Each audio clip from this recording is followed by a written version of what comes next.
to learn to live the off-grid lifestyle and to be inspired to live your dreams, click subscribe so you don't miss anything. Click the bell notification. It's all free. So today I thought I would do a this or that video. That way I can just kind of cover multiple topics all at once.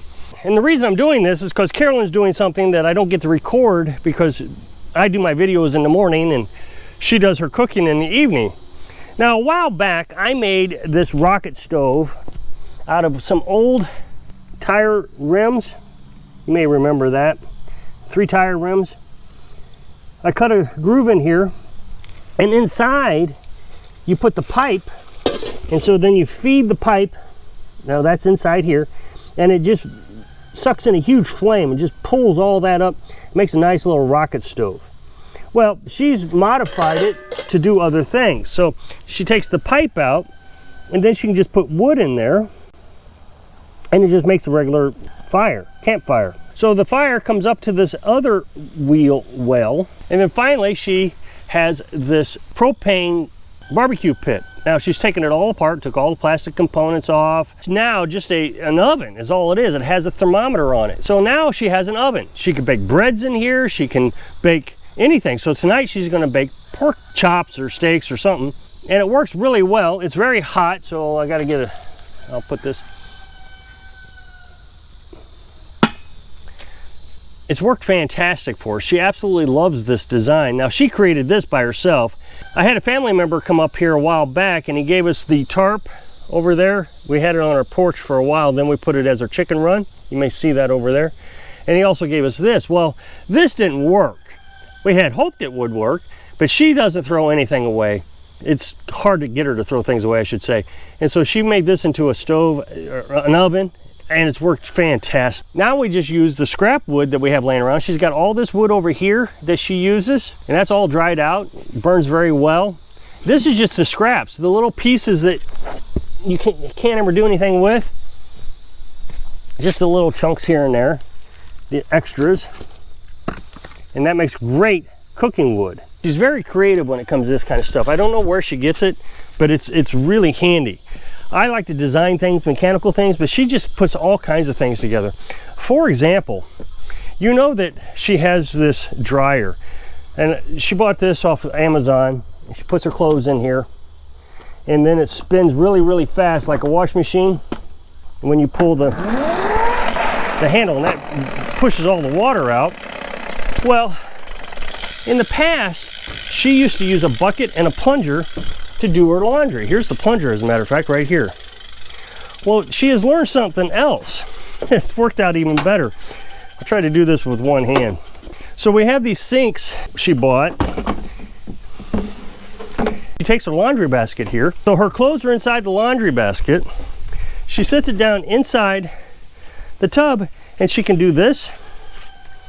And it works just like a wash machine, and within 5 or 6 minutes, her clothes are all cycled through and washed. Just incredible how she comes up with this stuff. So she's made laundry even easier than it was before. She doesn't have to have any scrubbing machines or anything. Now, when she does run into a stain, we've bought this bird netting. We actually used it over the chicken coop, but she's bought this bird netting. She bought a second batch of it, and she's using this as scratch pad. And so she can rub stains out of clothes. She says this works really well. Okay, so I was telling you, I think in yesterday's video, it's hard for me to remember, that my generators caused me some issues when I want to run my well pump. Now the well pump takes a lot of energy. Normally it runs pretty good without the well pump. I didn't have any problems with it, but as soon as I put the well pump on it, it runs for a minute and dies. So I took the air filter off of it, and it ran pretty good. So it just needed more oxygen. It was actually the air filter cover I took off, and it ran pretty good. I was able to run the well pump.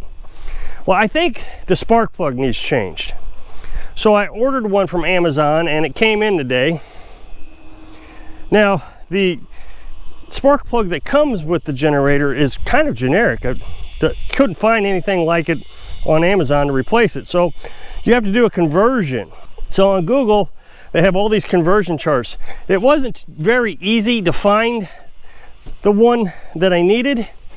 So I'm not even sure I got the right one. So we're going to take this one out. We're going to put the new one in, and hope for the best. This isn't a hard operation. It's actually pretty easy. I like these little Champion generators. They really are a nice generator. This one's 3 years old.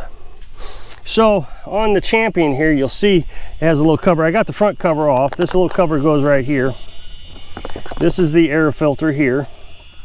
This is the spark plug. So when you come down in it, it's got the spark plug cover, and the generator comes with a spark plug remover wrench. Okay, so how this works, you just, well, first you got to take the spark plug wire off. You just stick this down into the hole, and then put your screwdriver into the little holes here. Give it a twist. Not hard at all. Okay, so I'm going to do a side-by-side comparison, see if they look similar. A little bit worried the thread length looks a little longer on the new one. Maybe not. All right, we're going to give it a try.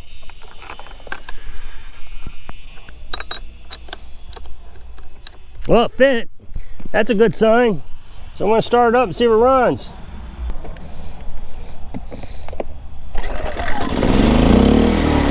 Fired right up. That's a good sign. All right, I'm going to plug the water into it. It's already sounding a little better. I can actually hear a difference. So we'll walk up to the water. That's how long it usually takes for it to shut off. I walk up to it, switch off the hose, and then the generator shuts off. So if I can get up there and come back down, then I'll know that it's probably running okay.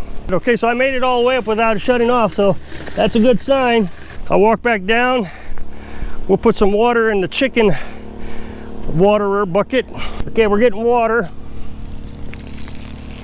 I think the spark plug was like, I don't know, maybe $10, maybe. I don't remember. Okay, it's definitely working now. So that solved my problems. I'm very happy with that. So the other day, I came up here to fill the IBC tank. So for those that don't know, this is where my IBC tank is. It's a tank that holds 275 gallons of water. I've built a box around it. There's insulation in between the box and the tank. I'll show you. I had to separate this today. Well, I guess yesterday, day before yesterday, I opened this up. And so you'll be able to see that in between the box and the tank, you should be able to see some insulation there. It's that styrofoam board. I've always been very concerned about opening this up to fill it every day with water. We use, I don't know, 50 gallons of water a day, not much. So I fill it every day. Well, a while back I showed you that there was a Missouri tarantula in here, and she was carrying babies. And it's a dark, moist place. Grasshoppers like to hang out in here. So the other day I opened it up very cautiously, like I always do. And when I got it open, there was a garter snake right here. And it was pretty long, probably 1.5 feet long. I am terrified of snakes. It's a childhood fear that just never went away. So he ducked down in between the insulation and that board I showed you. So I opened it up. I just showed you that I had opened it up. And he was down in there, but I couldn't find him. I didn't know where he went to. Well, I knew he'd be back. So the next day, I opened it up again, and I used this board right here to open it up with. I didn't use my hand. So I just lifted up with that board, and right here in the front, right here, there he was. Well, this time he didn't move too far. So I closed it again. This time I got a bucket and a little broomstick that we've made. It's out of PVC pipe. Well, let's just call it a piece of 1/4-inch PVC pipe. And I was going to try to get him in that bucket with the lid and the bucket and whatever, but he just wouldn't cooperate. So again, remember, I am terrified of snakes. Usually when I have a snake encounter, I have bad dreams for a week afterwards. I was hypnotized a while back, years ago, and it really did help out a lot. I can at least confront them now. So earlier this year, I had a black snake in the front yard, and I got him down into the woods. By the time I got the bucket, he fell back into the insulation again, but his tail was hanging out here. So there was really no way I could get him. So I did the last thing that I thought I would ever do. I picked him up by his tail, and I hung him over into the bucket, and I dropped him into the bucket. It was terrifying. So I was really happy I was able to get it put into the bucket. We relocated him. It's just something that I'm gonna have to get used to around here. There are snakes, there's nothing we can do about it. And so now today, I was able to confidently open up the lid here.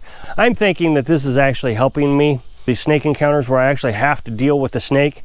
Now yesterday I went over there, my heart was racing, I'm breathing heavy. I just went over after it was all said and done, sat on the tailgate of the truck. And I'm kind of proud of myself. I keep asking Carolyn, aren't you proud of me? Of course, you know, it's no big deal to her. She's not scared of snakes. So she's like, yeah, I guess, whatever. But I'm very proud of myself that I was able to do that, overcome my fear. So I was afraid the generator was gonna need replaced. I mean, it's getting old. I had hoped that it was a spark plug. I felt like it should have been the spark plug. It's never been replaced. Now I know somebody's gonna say, well, you should replace your spark plug every 50 hours or whatever, but I have this theory, run it until it dies, you save money. I don't know if it's a good theory, but that's just my opinion. Anyway, so change spark plug, and it works perfectly. So that means I can still go buy my electric log splitter next month. I don't have to go spend $400 on a new generator. So I'm really proud of that generator.